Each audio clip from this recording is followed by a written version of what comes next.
Hi everyone, Shabbat Shalom to all of you. It was great, of course, to see those who were in Shul over Rosh Hashanah, and for those booking to come Yom Kippur, also great. Looking forward to see you.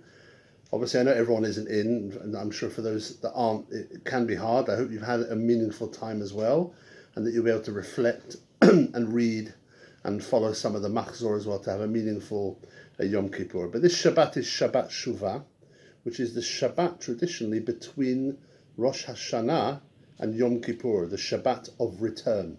In fact, the first words of the Haftarah are Shuva Yisrael ad Hashem Elokecha, return Israel to the Lord. So we know this is the 10 days of return. This is therefore the Shabbat of return. And it's Parshat Ha'azinu that we read, which is the second last portion of the Torah.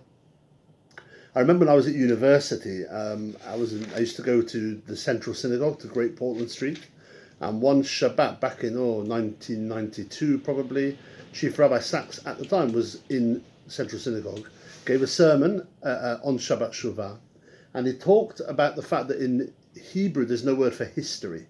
Now yes, in modern Hebrew we talk about historia, but in biblical Hebrew there's no word for history. What you have in Ha'azinu early on is the words Zachor Yemot Olam, remember the days of the world. And so we have a reference to the past, what we would call history, but we have to act on it by being Zocher, by Zachor, by remembering it. And I think there's something really important here about using history, learning history, studying history, but also using it to progress, to make the future better.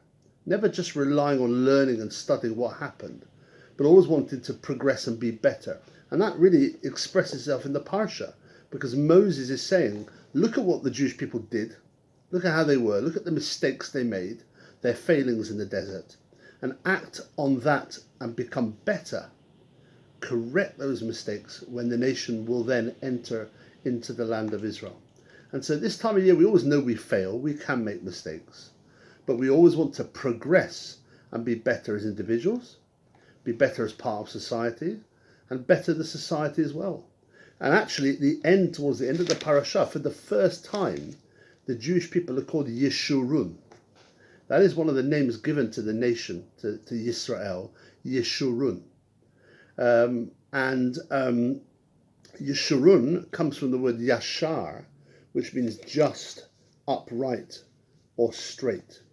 And I think that's really something really important that Moses is trying to communicate just before he dies to the nation, that their mission is one of justice and uprightness in the world. And when we're able to look at the past, according to the parasha, we're told, Sha'al avicha v'yagedcha. In this song, we're told to ask our parents, ask those generations past, and they will tell you. Take wisdom from them, find out what happened. Think about the past in order to better our future. That was Moses' job, and I'm sure it's all of ours as well. So Shabbat Shalom, keep well. I'm sending out an email now also with information already for Sukkot, because it will come very quickly, of course, after Yom Kippur. So if you want to book a service, if you'd like to book a set of Arba Minim, 4 species, information is on this email. And yes, Shabbat Shalom to all of you, and I'll be back soon, of course, before Yom Kippur. Bye.